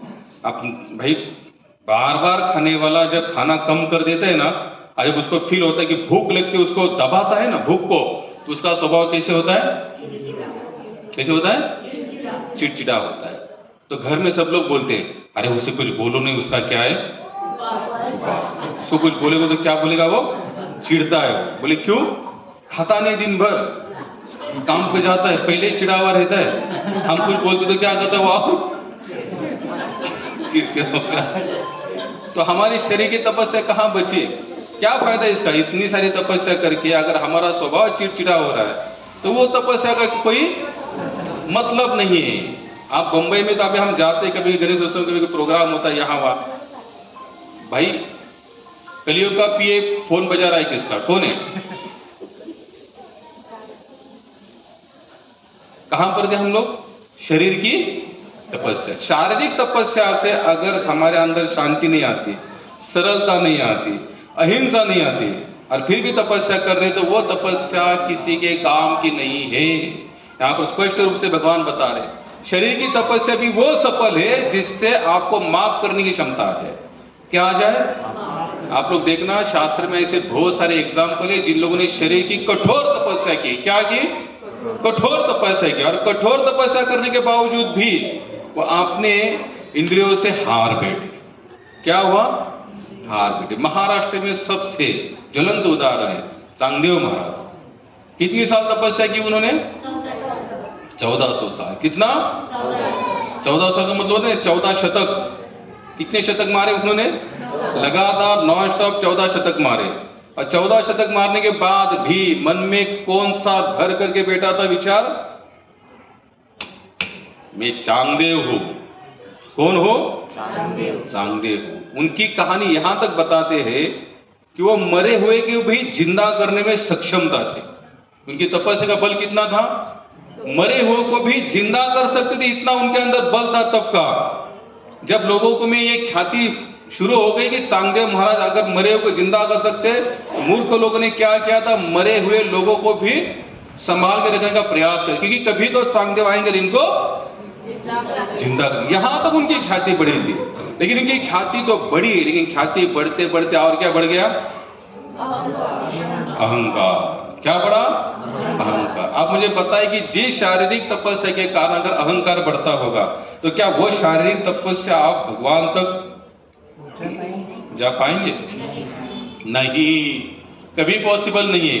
अगर बिना खाने से चिड़चिड़ा होता है तो महाराज खाओ, लेकिन चिड़चिड़ा दोनों नहीं। 2 खाते हो आप, 4 खाओ। हम लोग कहते हैं एकादशी के दिन नहीं खाना चाहिए, लेकिन एकादशी के दिन नहीं खाने के बाद चिड़चिड़ा बनते हो तो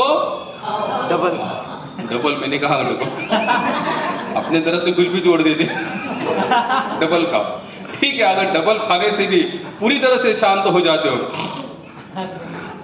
डबल खाने से क्या होते है? फिर पूरी तरह से शांत हो जाते। जैसे डबल खाने यहां पर बेटा जब शुरू किया, हरे कृष्ण, अरे सोए, हरे कृष्णा कृष्ण कृष्णा हरे राम हरे, तो ऐसा शांत होना कोई मतलब नहीं। अंदर से शांत होना चाहिए। फिर आप प्रसाद पाए तो भी ठीक है, नहीं पाए तो भी ठीक है। हर क्रिया हमें शांत बनानी चाहिए। अब चांगदेव महाराज की इतनी ख्याति हुई, और उसी ख्याति में और एक ख्याति ऐड हो गई। किनकी? ज्ञानेश्वर महाराज। अब ये कितने साल के थे उस समय? केवल 12-13 साल के थे, तो लास्ट में थे 16 साल के इसमें, उसमें 4 साल का पहला क्या पता। चलो ठीक है, 13-14 साल पकड़ते। अब 13-14 साल में ज्ञानेश्वर महाराज की भी ख्याति हुई, और उनकी भी ख्याति ऐसी हो गई। उन्होंने क्या किया था? रेड़े के मुख से वेद, चालती भिंत तो लास्ट में आएगा, रेड़े के मुख से वेद बुलवाए, और अपने पीठ के योग बल के माध्यम से क्या की? वहां पर उन्होंने भाकरिया बनाई। मुक्ताबाई ने क्या? क्योंकि लोगों ने उनको क्या किया था? समाज से, और क्यों निकाला था समाज से बाहर?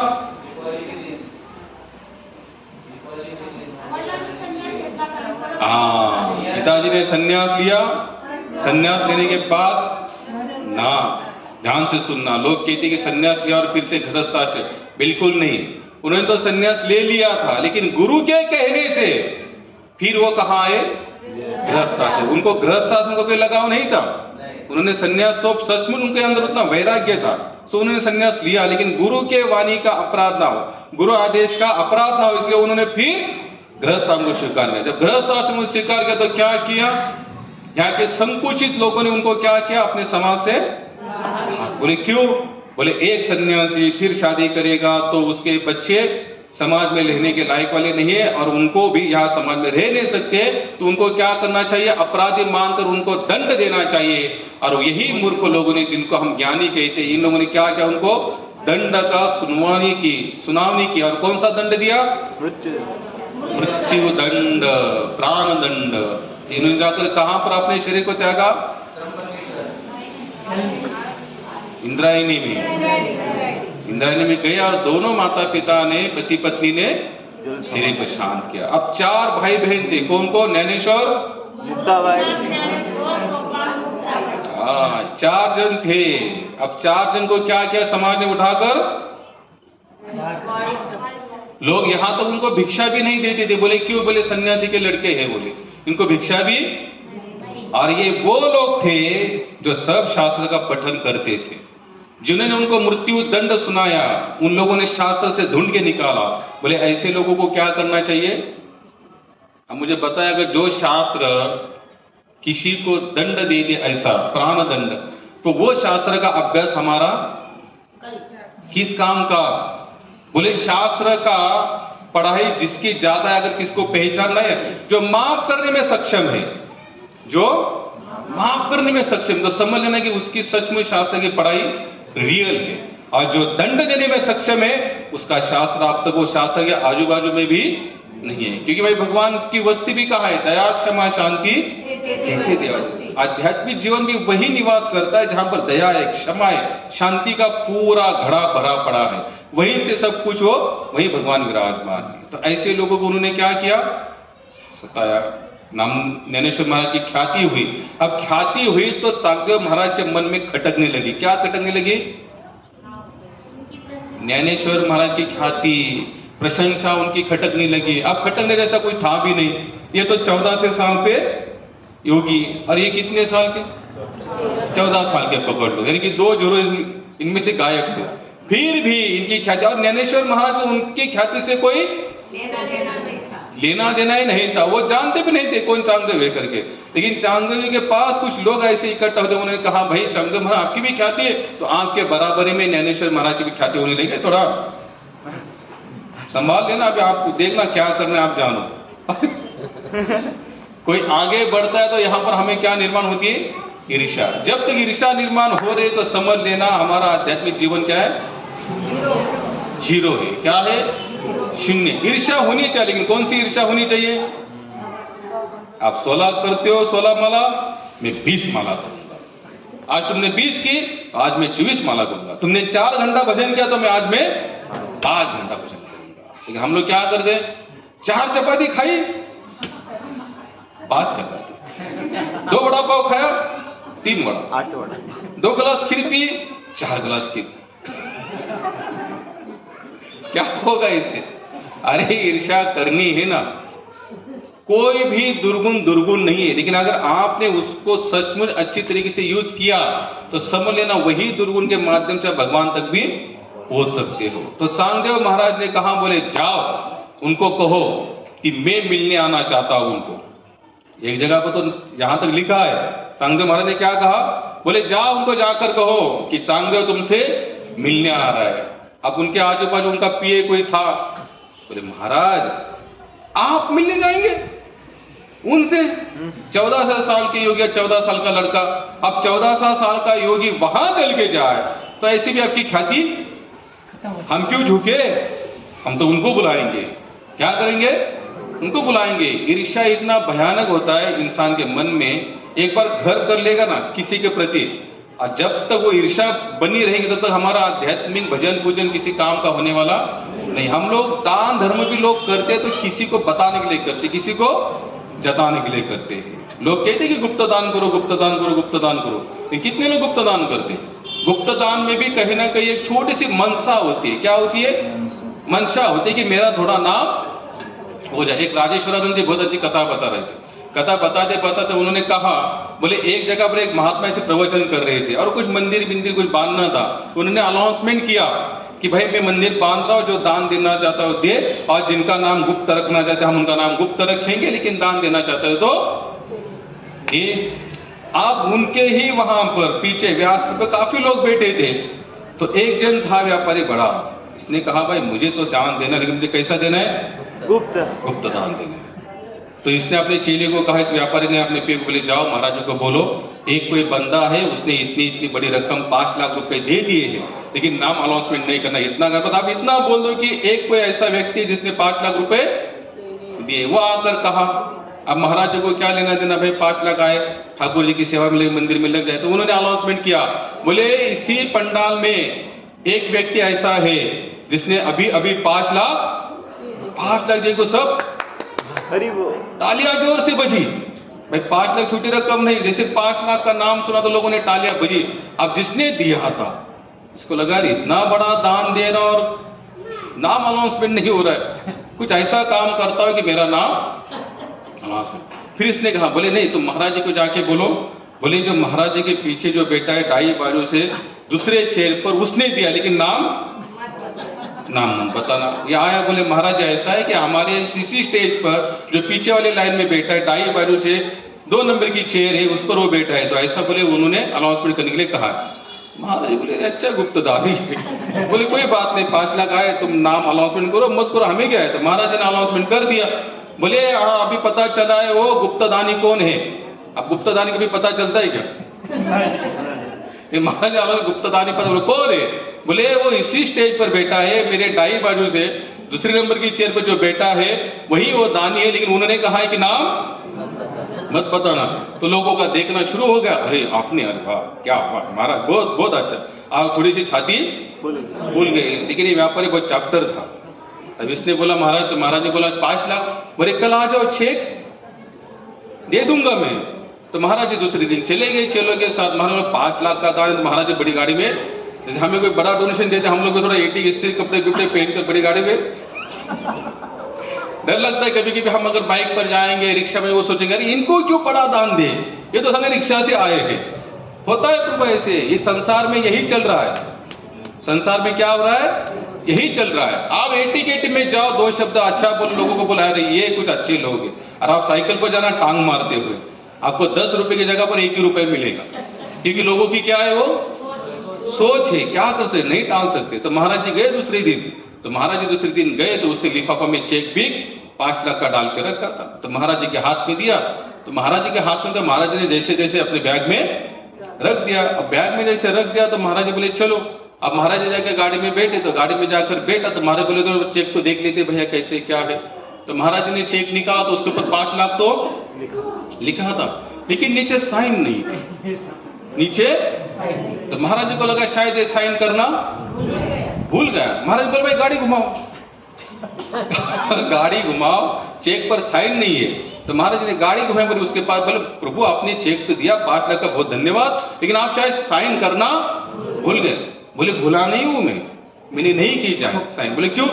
बोले आपने तो कहा ना गुप्त दान है, साइन करूंगा तो मेरा नाम, इसलिए मैंने साइन नहीं किया, गुप्त है, इसको गुप्त ही रखना। महाराज बोले बाउंस, बोले बाउंस से कुछ लेना देना नहीं मुझे, मैं नाम अनाउंसमेंट नहीं किया, इसलिए मैंने साइन। तो ऐसा गुप्त दान किस काम का? मिले ही नहीं तो उसका कोई मतलब ही नहीं। तो ऐसे कुछ चैप्टर लोग ये होती, ईर्ष्या होती है, वाहवाही चाहते हैं हम लोग, क्या चाहते हैं, वाहवाही चाहते हैं, लेकिन कोई कुछ देना नहीं। हमारे साथ तो काफी अनुभव आते हैं हमें। लोग पहले कार्यक्रम पे प्रभु जी मेरे तरफ से इतना कार्यक्रम करो, कार्यक्रम हो गया, प्रभु जी पैसा, अरे हो गया ना कार्यक्रम, अब क्या है पैसा, अरे ऐसे भी लोग मिलते। हम बोलते चलो ठीक है। हमारे महाराज ने हमें एक ही मंत्र सिखाया, जो भी हो रहा है उसके लिए क्या बोलो, धन्यवाद कृष्णा। बताइए मैं कहां पर था, समय काफी हो गया, आगे और तो कथा ही है, मन की भी वाणी की तपस्या है, उसके बारे में देखेंगे। आज थोड़ा लेट होगा तो चलेगा भाई, जो लोग लेट आए उनको चलेगा बोलने का भी अधिकार नहीं है उनको तो बैठना ही पड़ेगा। जो हमारे साथ आए हाँ वो बोल सकते हैं कि प्रभु जी लेट हो रहा है, लेकिन 4 ही लोग थे तो इसलिए उनकी मेजोरिटी कम है, तो सुनने वाले की मेजोरिटी ज्यादा है। तो यहाँ पर उन्होंने अनाउंसमेंट कर दिया, बोले चांगदेव महाराज, बोले चांगदेव हम क्यों मिलने चाहते, बोले हम उनको बुलाएंगे। अब चांगदेव महाराज बोले ठीक है, बोले कोई बात नहीं हम उनको बुलाएंगे।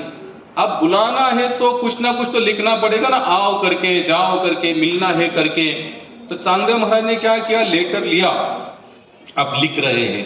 पहले जमाने में क्या होता था, पत्र होता ना, पत्र, जब कोई खत लिखते थे तो खत की शुरुआत कैसे होती थी, तुमच्या पैकी सांगा माताजी, मराठीमध्ये जेव्हा पत्र लिहित होतो, तुमच्या लहानपणी पत्र येतात, हे व्हॉट्सअप आता आले, पत्रामध्ये काय लिहितो आपण पहिल्यांदा, श्री खाली या, खाली आदरणीय, आदरणीय, माननीय, माननीय, माझे मोठे बंधू, सन्मानीय, तो हे शब्द लिहिलेला होता सुरुवातीला।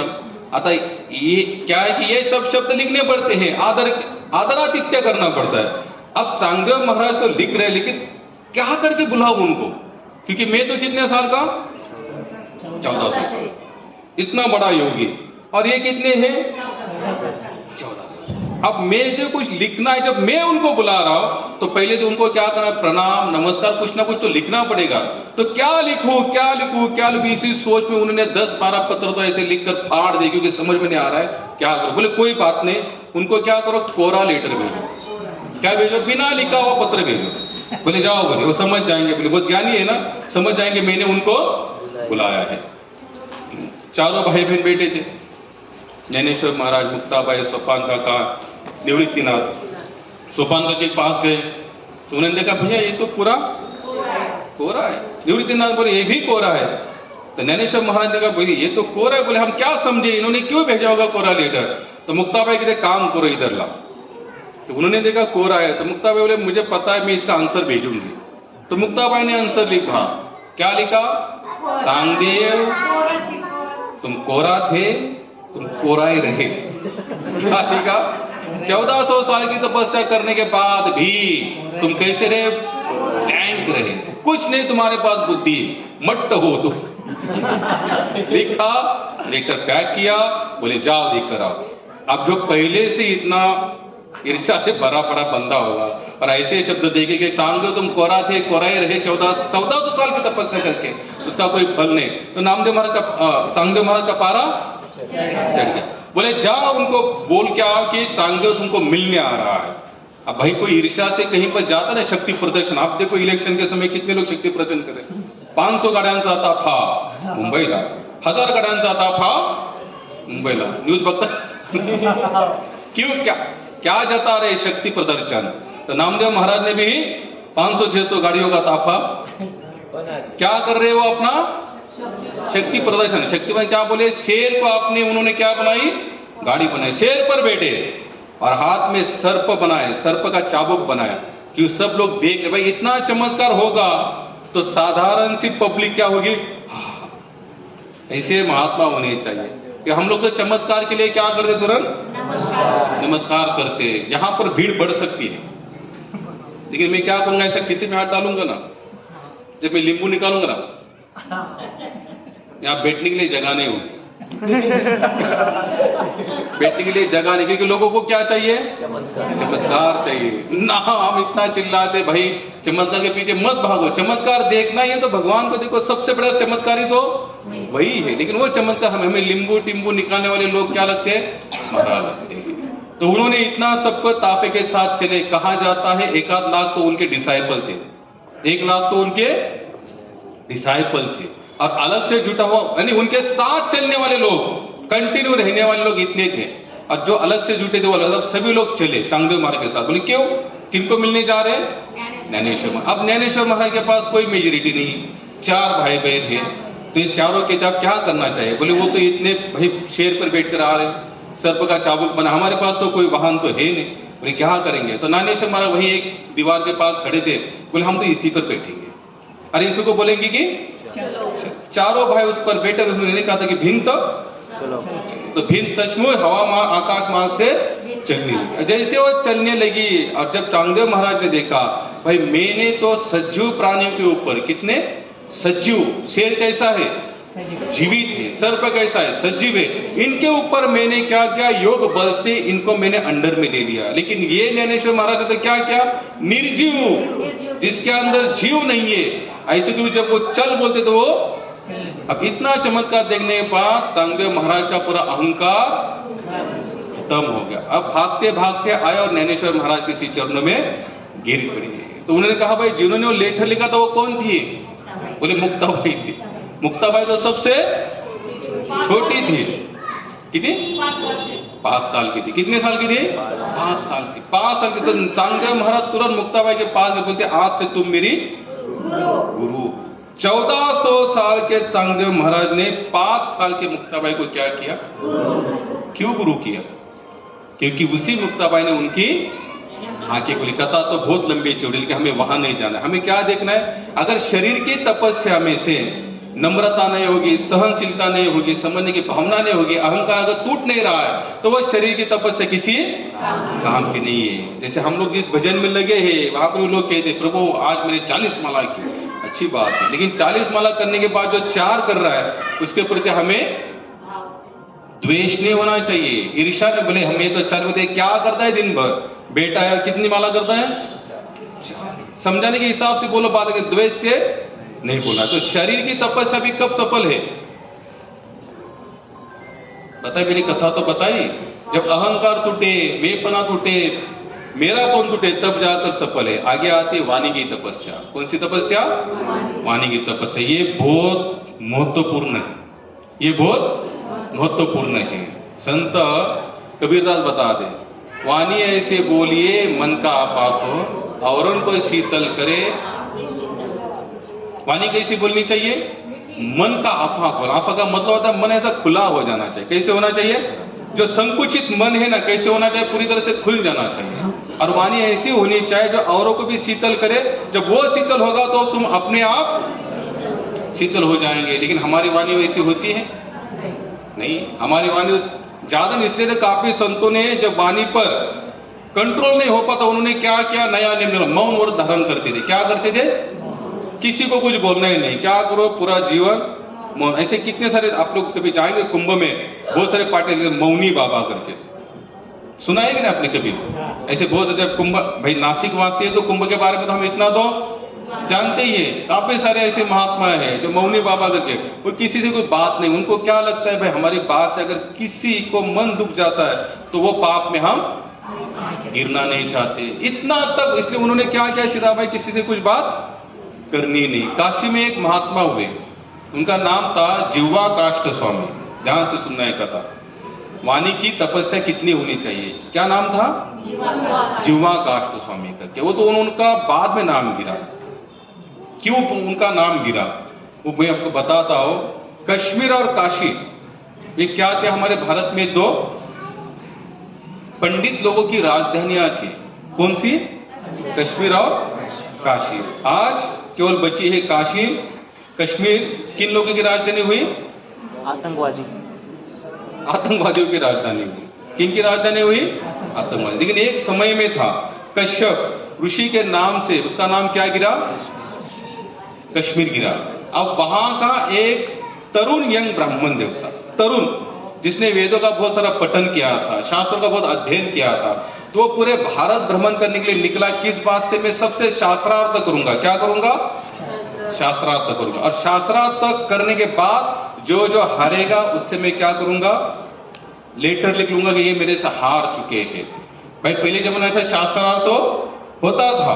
क्यों होता था? भाई मैं सबसे पंडित हूं या मैं सबसे बड़ा ज्ञानी हूं। तो ऐसे करते करते वो कश्मीर से निकले। और कश्मीर से जितने भी तीर्थाटन थे, जहां जहां जिस जिस तीर्थ में जितने ब्राह्मण या जितने ज्ञानी, उनके पास जाकर क्या करता? शास्त्रार्थ करता। शास्त्रार्थ करने के बाद वो सबको हरा देता था, और हराने के बाद उनसे लेटर लिख के लेता था। और आखिर में कहां पहुंचे? काशी में पहुंचे। अब काशी तो विद्वानों की नगरी थी, तो वहां के सभी विद्वान एकत्रित हुए।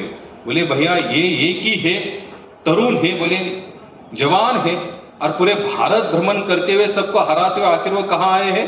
काशी। बोले काशी की लाज हमको रखनी चाहिए। तो सभी काशी के जितने विद्वान लोग थे, सभी ने एकत्रित होकर उसे शास्त्रार्थ के लिए बुलाया। अब सभी के सभी हार भी गए, ये अकेला जीत गया। अब भाई काशी भी हार जाए तो फिर बचा क्या? बोले अगर हम हार मानेंगे तो काशी की नाक कट जाएगी। तो सभी काशीवासी जितने विद्वान लोग थे वो बोलते काशी को हारने नहीं देंगे। बोले एक ब्राह्मण अभी भी, एक विद्वान अभी भी बाकी। बोले उनको जाकर कहेंगे इनके साथ शास्त्रार्थ करना। और ये एकदम एजेड थे, वृद्ध थे, और इनको कोई लगाव नहीं था इन सब बातों से। लेकिन सभी काशी के विद्वान लोग उनके पास जाते। बोले महाराज अब काशी की लाज आपके अकेले के हाथ में। बोले क्यों, क्या हुआ?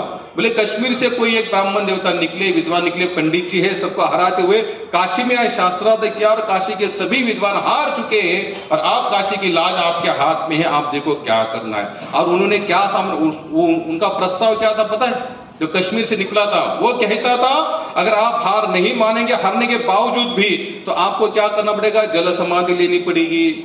क्या करनी पड़ेगी? जल समाधि। इसलिए भाई हारने के डर से काफी लोग तो पहले ही चले जाते थे। अभी लोगों ने हार तो मानी नहीं, उन्होंने बोल के आए थे भाई एक अभी भी एक विद्वान काशी के, उनके साथ शास्त्रार्थ करो। सभी लोग चले गए, वो तो पहले तैयार नहीं थे, लेकिन सबने कहा तो बोले ठीक है, अगर आप सब लोग कहते मैं शास्त्र करने के लिए तैयार हूं। अब ये वृद्ध विद्वान आए, और एक तरुण विद्वान था। दोनों आमने सामने बैठे 7-8 दिन लगातार शास्त्रार्थ चला और इस शास्त्रार्थ में कश्मीर का तरुण हार गया। जब हार गया, आप सोच सकते हैं 99 रन बनाने के बाद 100 पर आउट होना कितना दुख होता होगा। पहले बॉल में आउट होना कुछ नहीं लगता, जान दो खाता ही नहीं, ओपन में तो हारने का कौन सा गम है।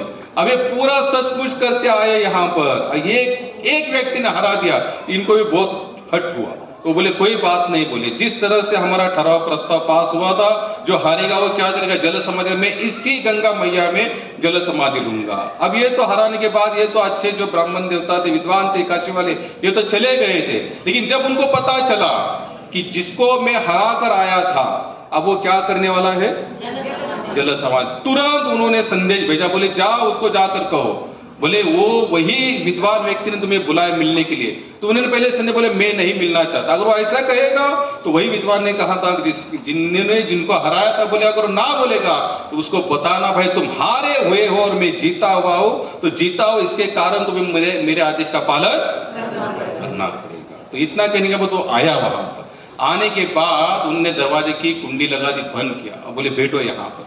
बोले मैं जीता नहीं, जीती तो तुम हो। बोले क्या कहा, देखो वाणी बहुत स्पष्ट होनी चाहिए, समझाने की स्थिति बहुत अच्छी होनी चाहिए। तो बोले आप ये कैसे बोल सकते, मैं तो हार चुका, पूरे काशी के सामने हारा हूं। बोले काशी के सामने भले ना हारा हो, लेकिन जो तुमको हराने वाला है वो खुद कह रहा है कि मैं खुद हारा हूं, जीते तुम हो। बोले मुझे समझाओ मैं कैसे जीता हूं। बोले तुम हो 23 और 25 साल के युवा और मैं हूं 90 साल का बूढ़ा इंसान हूं। अब ये एज की समानता देखी जाए और फिर भी तुमने मेरे साथ 7 दिन लगातार शास्त्रार्थ किया, इसका मतलब मैं जीता नहीं, जीते तो तुम, क्योंकि आज तक मेरे सामने एक दिन भी कोई टीका नहीं है। मैंने जैसे तुम शास्त्रार्थ करते थे वैसे मैं भी करता था, और एक एक दिन में मैं सबको हरा था। लेकिन तुम्हारे अंदर मैंने वो खूबी देखी, अगर जब तुम 90 साल के हो जाओगे तो तुम मुझे भी हरा सकते हो, ये खूबी तुम्हारे अंदर, क्योंकि तुम्हारे 25 साल में, मेरे 25 साल में भी इतना बड़ा विद्वान नहीं था। इसलिए मैं कहता हूं तुम जीते हुए हो, और मैं अनाउंसमेंट भी कर दूंगा कि तुम जीते हो, बस तुम मरना नहीं। क्या करना, मरना नहीं। अगर तुम मानते हो मैं जीता हूं तो मेरे इस आदेश का उतना पालन करना। तो ऐसे समझा बुझा कर वो बेचारा वहां से, तो बाद में उसने आत्महत्या नहीं की। लेकिन ये जो थे ये मनी मन सोचने लगे, देखो सोच कितनी बड़ी होनी चाहिए। अगर ये सोच के अगर हम लगे हुए तो जरूर हमारा भजन अच्छा होगा। अब जिन्होंने हराया था ये मनी मन सोच रहे हैं कि इतना शास्त्र का अध्ययन करने के बाद अगर ये अध्ययन अगर मैं कहीं पर सामने रखता हूं और वो अध्ययन अगर कोई सुनता है और सुनने के बाद अगर मैं जीतने के बाद अगर वो प्राण देने के लिए तैयार हो रहा है तो मेरा बोलना बंद, मौन। तो उन्होंने क्या किया, बोले इसी जीवा के कारण मैं इतना खुद को ज्ञानी मानता हूं। उन्होंने क्या किया, एक अनीदार लकड़ी ली। क्या ली, अनीदार लकड़ी, अपनी जीवा को ऐसे पकड़ लिया और यहां पर डाल दिया। लकड़ी को क्या कहते, काष्ठ कहते। क्या कहते, संस्कृत में काष्ठ कहते। लकड़ी को क्या कहते, और उस अनीदार लकड़ी को अपनी जीवा के आर पार कर दिया और बोले आज से मेरा बोलना, क्योंकि अगर मेरे बोलने से अगर कोई आत्महत्या के लिए प्रेरित होता है तो मेरा बोलना किसी काम का नहीं। तब से उनका नाम क्या गिरा, जीवा काष्ठ स्वामी। आज हमने 3 यहां पर क्रियाएं देखी। कौन से कौन से, यज्ञ, शरीर की तपस्या और वाणी की तपस्या। ये तीनों भी सफल कब है, जब देखो यज्ञ के माध्यम से भगवान को प्रसन्न करो। वाणी अगर बहुत ही चलपड़ा उल्टा सुल्टा बोलती है, इससे क्या करो, कंटिन्यू भगवान की सेवा में। रूप गोस्वामी कहते हैं जब हम भगवान का नाम लेते हैं ना, नाम, तो यहाँ पर भगवान स्वयं हमारे जीवा पर नृत्य करते हैं। क्या करते हैं, नृत्य। लेकिन नाम कैसा लेना चाहिए, भजता माम प्रीति पूर्वकम। मैं कल चाहे तो वही वीडियो में आपको और एक बार भेजूंगा। रूपा कहते हैं कि भजन कैसा करो, प्रीति से करो, प्रेम से करो, तब जाकर क्या होगा, वही भगवान आपको नृत्य करते हुए नजर आएंगे। आपको पता चलेगा सचमुच यहाँ पर मिठास निर्माण होती है। लेकिन हमारा भजन हो रहा है लेकिन मन नहीं लगा तो ना मिठास का अनुभव होगा। लेकिन कंटिन्यू करते रहोगे तो एक दिन वैसे आएगा। आज कुछ ज्यादा समय हो गया, लेकिन ज्यादा समय क्यों हुआ है कि आप लोग लेट आते हो इसलिए ज्यादा समय होता है। अगर आप लोग 6:30 बजे आएंगे तो 7:15 बजे समाप्त, 7:15 से लेकर ज्यादा 8:30 पौने 9 बजे तक हमारा लेक्चर समाप्त। आप लोग क्या करना, आप यहाँ पर आप लोगों ने क्या मुझसे वचन कौन सा दिया आप सभी ने मुझे? तो कितने लोग पालन करेंगे, कितने लोग तोड़ेंगे? अगले संडे में देखने को मिलेगा। हाँ, अगले संडे को देखने को मिले कितने पालते हैं, कितने तोड़ते हैं। भाई 1 घंटा लेट आते थे, 1 घंटा मानी साहब तुम्हारा कौन समय पर आया करो, तो हमें भी अच्छा लगता है। भाई भजन आप लोग साथ में गाएंगे तो कितना आनंद आएगा। हमें लोग 4 लोग चिल्ला रहे थे, अगर उसमें भी माइक बंद हो जाए तो हमारा भजन भी बंद हो जाएगा, क्योंकि क्या होगा, मृदंग करताल में आवाज आएगा ही नहीं। बाकी जो समय पर आते उनके लिए धन्यवाद, जिन्होंने आप वचन दिया तो उनके लिए धन्यवाद। हरे कृष्णा। एक